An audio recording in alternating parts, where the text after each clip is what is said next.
Hello, good afternoon, good evening, good morning, wherever you are in the world. This is Alexander. I am your head facilitator and tutor and instructor for the IBM Data Science class that started in October. Hopefully, you've seen me around the forums or in some of the live sessions. So I'm joining you today to kind of just give you a quick recap of what we covered in week 5 and where we're going in week 6. So it should be another kind of fairly quick call. Thanks again to everybody that joined the live session last week. It was great to have that engagement as always. Our next live session is Monday, November 10th at 2 p.m. Eastern Time, which is 7 p.m. GMT. All right. So, what did we cover last week? Last week was a really fun week. It was a lot of content, a lot of new material. So, let's take a step back, 10,000-foot view of kind of what we did. There are two big ideas that we covered last week. That is first, data wrangling. How do we clean and prepare our data so we can use it for things like modeling and visualization? And then two, we did an introduction to predictive modeling, specifically linear modeling. So, let's cover kind of this idea of data wrangling and data pre-processing first. Now, whenever we get a data set, we need to clean it. This is most of our time as a data scientist or as a data engineer. Data cleaning can happen in multiple stages. So, for example, a data engineer might clean data to remove duplicate rows, provide adherence to a primary key for a database, make sure values and data types are lined up. As a data scientist, we're going to be cleaning data for modeling purposes. So in that instance, we'll do things like fill in null values or impute null values with a mean, median, or another model. We can standardize units to make sure that we're all using metric or imperial.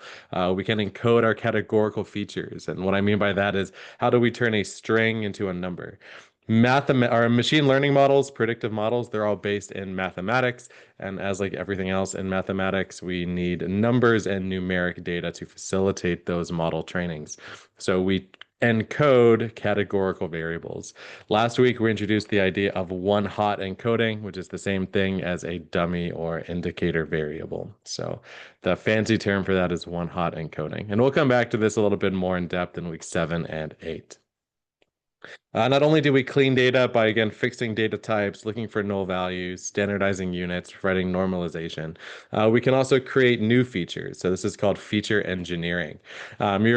A couple good examples of feature engineering include things like binning. So binning, we talked about age ranges, right? You have an age 0 to 100, and maybe it actually makes more sense to do age ranges, right? Or year decades. So 0 to 18, 18 to 29, 30 to 39, 40 to 49, 50 plus, or decades, 1950s, 1980s, 2010s, etc. Sometimes that can provide more signal versus noise. Again, that's what we're trying to do with modeling. Identify patterns that stem from signal. What is a real pattern that we can use to try and understand the world around us, as well as potentially understand the future? And what is this noise, right? Irrelevant signal, irrelevant, I guess, correlations or features that don't actually predict anything downstream. So, yeah, that's kind of an idea of binning. Some other feature engineering, create new columns from summing or multiplying a couple other columns. One-hot encoding can also, or encoding can also be thought of as feature engineering, etc. Once we have our data set, well, our clean data set or our pre-processed data set to use the vernacular, from there we can start with our modeling purposes. With machine learning and predictive analytics, we typically always start with linear models. Even if, let me actually go to the scikit-learn website here. Hopefully you've been to scikit-learn.com or .org yet. There's a fun few things on here. Classification, regression, we talked a little bit about that. But if you scroll down, you'll see pre-processing, right? And I think that's the big one that we can start with here. So with pre-processing, you'll see the idea of scaling your features, standardizing your data sets, right? What's some other good ones on here? Scaling, standardization. I also want to find something about like imputation, normalization. Oh, encoding categorical features is what we just talked about. We can use one-hot encoders for that as well. Where else did I want to go here? Infrequent categories. This is a way of binning. Another strategy for binning, which we've already discussed. And let's see if we can find something. Oh, imputation of missing values. There we go. So imputation as well as a part of pre-processing. So all of these steps of data transformations, right? How do we impute data using different types of this is filling in with null values, right? So all this pre-processing step is a very important piece before we build any machine learning models. And like I said, once we do have our data clean and ready to go, the next step is to start training predictive models, right? And if I just click into regression here, you'll see that the very first one, 1.1.1, linear models and your ordinary least squares regression. So that's where we started with week 5, right? So when we get into week 7 and 8, we're going to dive a little bit deeper into things like your ensemble models, your tree-based models, your neural networks, all that good stuff. But typically, we always start with linear models. So what is a linear model? Why is it so important?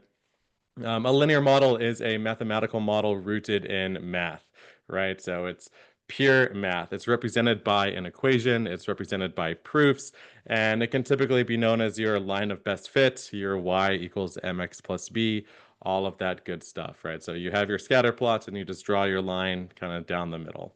Um, Traditionally, linear modeling is known as ordinary least squares. And we can actually prove that using maximum likelihood estimation. Again, you don't have to know this, but it's kind of fun. Like using maximum likelihood estimation to prove like ordinary least squares, right? So basically, what is the proof of,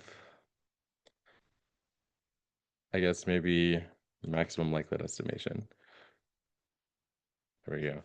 And you can see that there is like a whole proof around it, and it's all this good stuff. And I remember, I think I gave the story that back in undergrad, like to even get through the first couple semesters of math, you have to, for statistics, you have to, in your little blue book, write by hand all the proof for maximum likelihood estimation, and ordinary least squares. Ordinary least squares. So it's kind of fun how this all works. So the idea behind linear modeling and ordinary least squares is that there is one equation, only one, that minimizes the total error of your model. So when we think about what a linear regression looks like, let me see if I can pull up a quick image.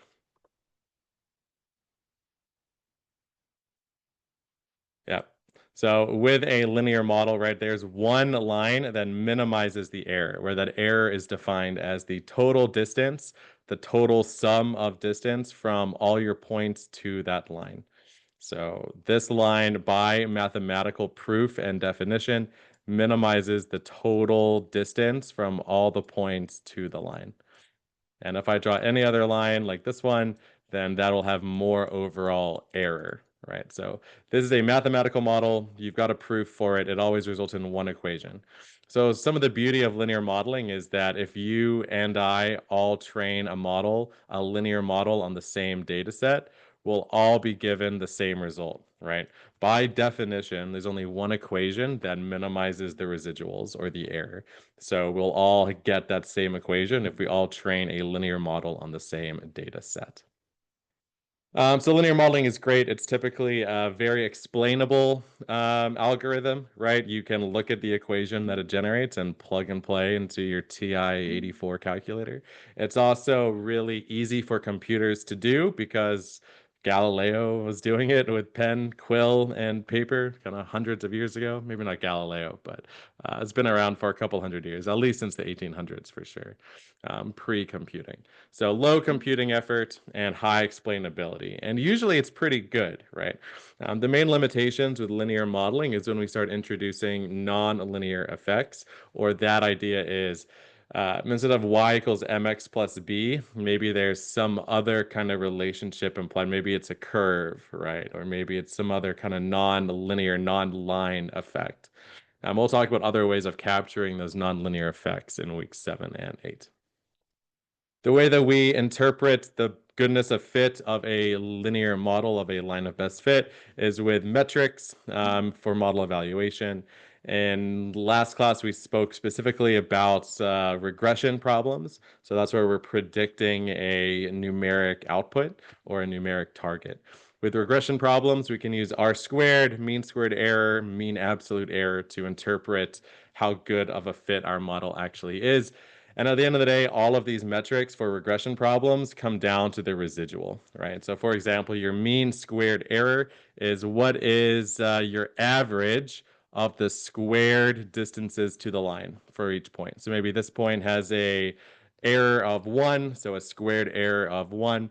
Maybe this it has a error of 4, so a squared error of 16, right? If we take the mean squared error, maybe we get something like the average squared error is 3, right? Or 9, I guess.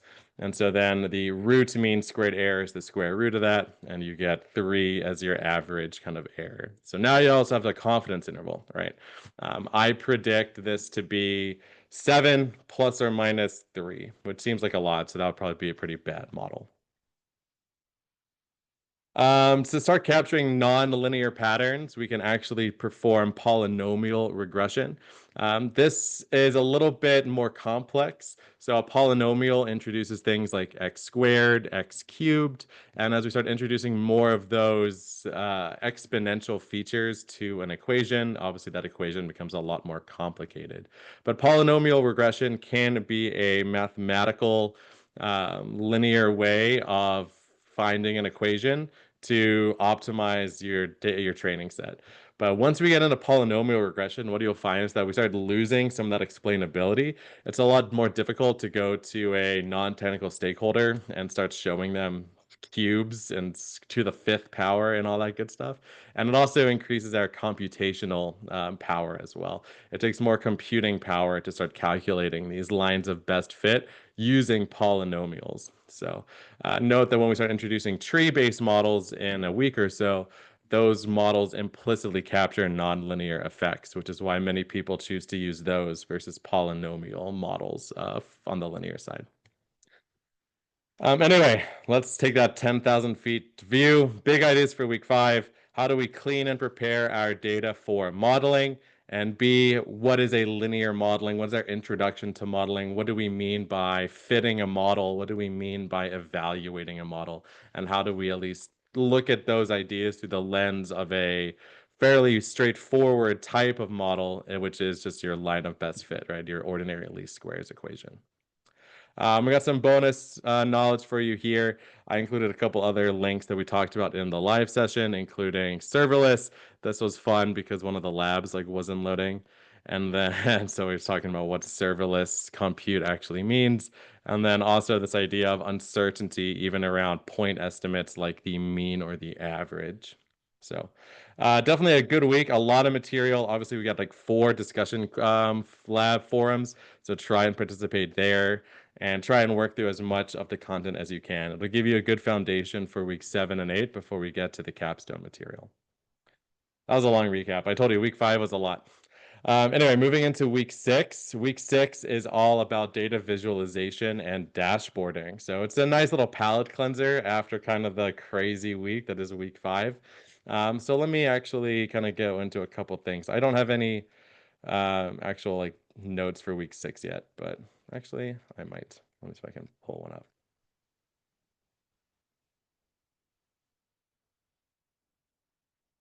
Yeah, nobody's in week 6 yet, so catch up, please, or do your work this weekend.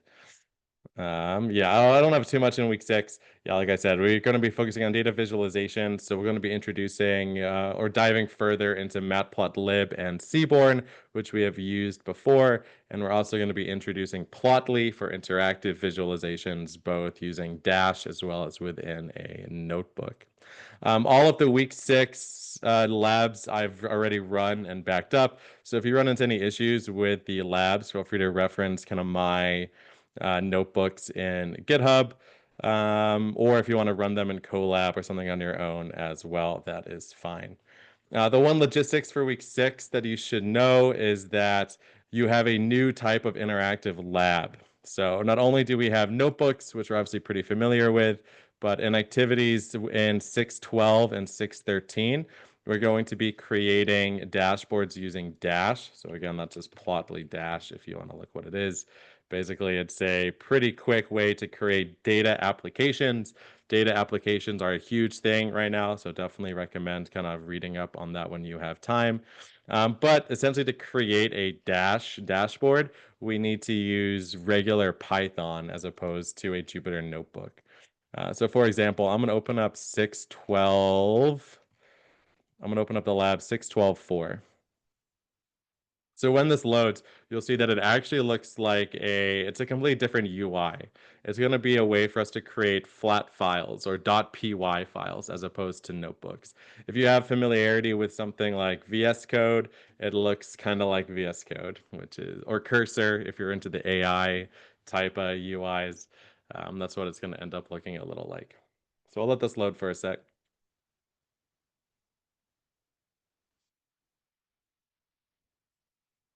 I believe in you. There we go. Boom, boom, boom. All right. So notice how this is kind of laid out. On the left-hand side here, we have kind of our instructions and notes, which will be click through. Obviously, we have kind of our purple kind of button here, and it'll give you a quick rundown of this IDE or of this user interface. And I'll run through a couple things that you need to do. So we'll just give a quick example of what this is going to look like. So it gives you these things to install.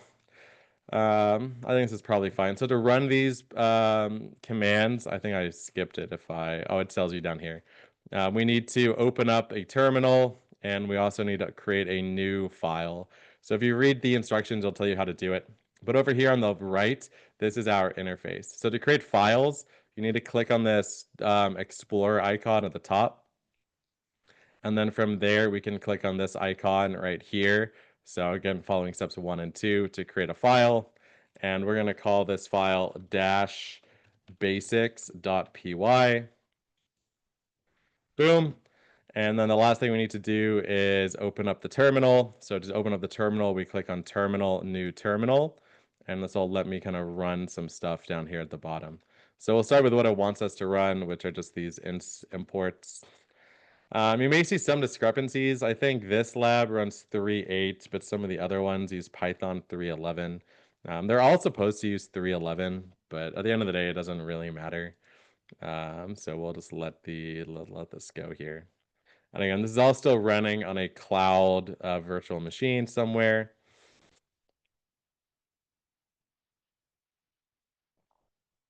And also, it's having you install Dash twice, which doesn't make a ton of sense, but just go with it, I guess.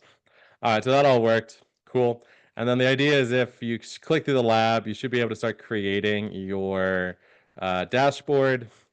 And I'm just going to click all the way to the end. Spoiler, it gives you the entire document that you need right here. So let's plop that in and save it. Great. I hit Control S or Command S to save it. And then we want to run it, right? So how do we actually run the application? Well, we can run it in terminal. So if I just grab this line here, copy, and run in my terminal. Again, if you lose the terminal, you can go to terminal, new terminal. And there it goes. So it's running. Note you can't just click this link because we're running on the cloud. Again, if you're running this on your own local machine, you should be able to just click that link. Before the cloud application here, we're going to end up going to this little icon down here at the bottom, I think. Yes. And then launch application. And then we should just be able to enter the port number, which is 8050. Yeah, 8050 is going to be the port number. And we should be able to hit enter. And whoa, there it is. We can see our little interactive airline dashboard with our little pie chart here. So very fun, very cool. Note, you can't actually open this in any other kind of tab. It's all going to be within this IDE. There's ways to like close it down or swap it around. So feel free to interact with the IDE a little bit more. If you want to make things bigger or smaller, you can figure that out as well. But I wanted to give a quick breakdown of what this lab interface looks like, because this is a little bit different than the Jupyter notebooks that we've been in so far. That's it. Obviously, I recommend writing the code and doing the code as the lab says. You'll have to use this IDE for labs 12.4, 12.5, and 6.13. So you're gonna end up using it at least 3 times in this week. All right. I think that's all. I will see you all on Monday. On Monday, during our live session, we will go over and review all these ideas for data visualizations. And I will do a couple live activities, both in the notebooks for creating various types of visualizations, as well as with Dash to create those interactive dashboards as well. And again, if you need any help with any of the notebooks or documents, you should be able to find everything for all of the different labs and notebooks in my GitHub as well. Just in case you run into issues with any of the solutions or writing out any of the code, like I got you. I got you, fam. All right. Have a great weekend. Do some studying, and I'm excited. Going into week 7 is going to be our introduction to machine learning. And then week 8 is also on machine learning. And then we have 2 weeks as we work through our capstone. Quick note on the capstone, there will be new concepts introduced in Module 9 and Module 10 as well, but they'll be introduced in the scope of the capstone that you'll be working your way through during those weeks as well. All right. Good luck. I will see you in the labs. Oh, for week 6, you only have one forum. So you don't really have an excuse not to participate in the week 6 forums. It's only one, 6.8. So please give me a response in there when you see it. And we're excited to help answer any questions and have these conversations in the course. All right. Have a great weekend. Reach out if you have any questions. You know where to find Karen and myself. See you on the other side.